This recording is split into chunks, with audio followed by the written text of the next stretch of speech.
اللہ تبارک و تعالی نے عورت کو حجاب کا ہرگز حکم نہیں دیا۔ ڈاکٹر ذاکر نائک کہتے ہیں، میرے پاس ایک طالب علم لڑکی آئی اور پوچھا، کیا قرآن پاک میں کوئی ایک بھی ایسی آیت ہے جو عورت پر حجاب کی فرضیت یا پابندی ثابت کرتی ہو؟ ڈاکٹر ذاکر نائک نے کہا، پہلے اپنا تعارف کراؤ۔ طالبہ، میں یونیورسٹی میں آخری سال کی طالبہ ہوں اور میرے بہترین علم کے مطابق اللہ تبارک و تعالی نے عورت کو حجاب کا ہرگز حکم نہیں دیا، اس لیے میں بے پردہ رہتی ہوں، تاہم میں اپنے اصل سے بالکل جڑی ہوئی ہوں۔ اس بات پر اللہ پاک کا بہت بہت شکر ادا کرتی ہوں۔ ڈاکٹر ذاکر نائک نے کہا، اچھا تو مجھے چند ایک سوال پوچھنے دو۔ طالبہ، جی بالکل۔ ڈاکٹر ذاکر نائک، اگر تمہارے سامنے ایک ہی مطلب والا لفظ 3 مختلف طریقوں سے پیش کیا جائے تو تم کیا مطلب عکس کرو گی؟ طالبہ، میں کچھ سمجھی نہیں۔ ڈاکٹر ذاکر نائک نے کہا، اگر میں تم سے کہوں کہ اپنی یونیورسٹی گریجویشن کی ڈگری دکھاؤ، آپ نے پھر کہا، یا میں تمہیں یوں کہوں کہ اپنی یونیورسٹی گریجویشن کا ریزلٹ کارڈ دکھاؤ،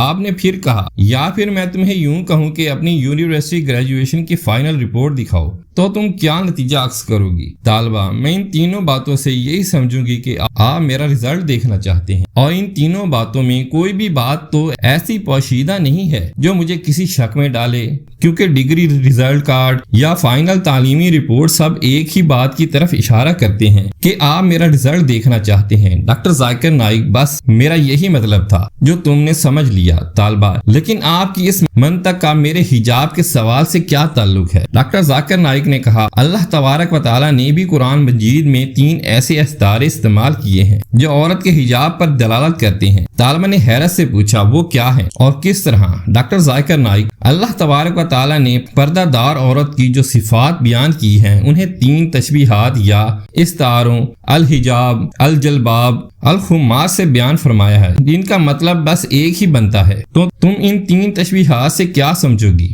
پھر طالبہ خاموش۔ ڈاکٹر ذاکر نائک، یہ ایسا موضوع ہے جس پر اختلافی رائے تو بنتا ہی نہیں، بلکہ ایسے ہی جیسے تم ڈگری، ریزلٹ کارڈ یا فائنل تعلیمی رپورٹ سے ایک ہی بات سمجھی ہو۔ طالبہ، مجھے آپ کا سمجھانے کا انداز بہت بھلا لگ رہا ہے، مگر مزید وضاحت طلب ہے۔ ڈاکٹر ذاکر نائک، پردہ دار عورتوں کی پہلی صفت ترجمہ اور اپنے سینوں پر اپنی اوڑھنیوں کے آنچل ڈالے رہو۔ اللہ تبارک و تعالی نے پردہ دار عورتوں کی جو دوسری صفت بیان فرمائی ہے وہ یہ ہے کہ اے نبی، اپنی بیویوں اور بیٹیوں اور اہل ایمان کی عورتوں سے کہہ دو کہ اپنے اوپر اپنی چادروں کے پلو لٹکا لیا کریں۔ اللہ تبارک و تعالی نے پردہ دار عورتوں کی جو تیسری صفت بیان فرمائی ہے وہ یہ ہے کہ اگر تمہیں کچھ مانگنا ہو تو پردے کے پیچھے سے مانگا کرو۔ ڈاکٹر ذاکر نائک، کیا ابھی بھی تمہارے خیال میں یہ 3 تشبیہات عورت کی پردہ کی طرف اشارہ نہیں کر رہی؟ طالبہ، مجھے آپ کی باتوں سے صدمہ پہنچ رہا ہے۔ ڈاکٹر ذاکر نائک، ٹھہرو، مجھے ان تشبیہات کی عربی گرامر سے وضاحت کرنے دو۔ عربی گرامر سے الخمار اس اوڑھنی کو کہتے ہیں جس سے عورت اپنا سر ڈھانپتی ہے، تاہم یہ اتنا بڑا ہو جو سینے کو ڈھانپتا ہوا گھٹنوں تک جاتا ہو، اور الجلباب ایسی کھلی قمیض کو کہتے ہیں جس پر سر ڈھانپنے والا حصہ مڑا ہوا ہو اور ان کے بازو بھی بنے ہوئے ہوں۔ فی زمانہ اس کی بہت بہترین مثال مراکشی عورتوں کے قمیض ہیں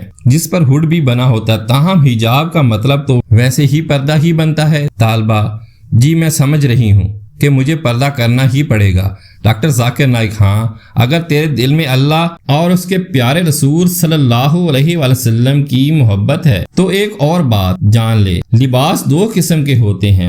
پہلا جو جسم کو ڈھانپتا ہے، یہ والا تو فرض ہے اور اللہ اور اس کے رسول صلی اللہ علیہ وسلم کا حکم ہے۔ دوسرا وہ جو روح اور دل کو بھی ڈھانپتا ہے، یہ دوسرے والا لباس پہلے سے بہتر ہے، جیسا کہ اللہ تبارک و تعالیٰ کا ارشاد مبارک ہے کہ اور بہترین لباس تقوی کا لباس ہے، کہ ایک عورت نے ایسا لباس تو پہن رکھا ہو جس سے اس کا جسم ڈھکا ہوا ہو لیکن اس نے تقوی کا لباس نہ اوڑھ رکھا ہو، تو ٹھیک طریقہ یہی ہے کہ وہ دونوں لباس زیب تن کریں۔ اس ویڈیو کو ثواب کی نیت سے شیئر کریں۔ جزاک اللہ۔ السلام علیکم۔